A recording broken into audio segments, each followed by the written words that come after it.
Have you ever seen this special weapon before? Well, this is the Tacticooler, and it's currently one of the best specials in Splatoon 3. This special has had quite the history in the game, from causing debates on whether it's good for the game or not, and even becoming an essential part of the meta. So how did it get here? Why is Tacticooler so good?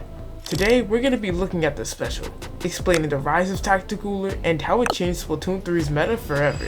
First, let's look at the rise of the special. Tacticooler wasn't always this good. It actually was seen as pretty mid by the players at first. If you want to get the drink, everyone has to bunch up together on your team to get it, which was seen as a disadvantage, and it kinda still is today. It also made it harder to hide because when you picked up the drink, it gives away your location with arrows around your player.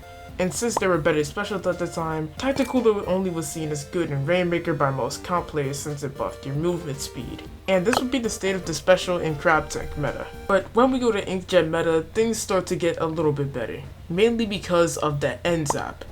N-Zap was able to easily farm the special due to it having good paint output and a pretty solid points for special number. It also was a good main weapon and had a good sub. Tacticooler in this phase would not have too many problems taking down Inkjet, but it has trouble taking down Crab Tank. Crab Tank was still pretty dominant at this time, so it was easily able to shred someone using Tacticooler. Now at this point, we're going to be looking at the rise a little bit more because this is when the special would begin to come into the meta. The Sniper Rider at this time would get a little bit better, but would still not see any use because it wasn't very good. Overall, the Tacticooler would start to see some use in comp because N-Zap would see some use because of reasons I already explained. But now, let's talk about the peak of the special.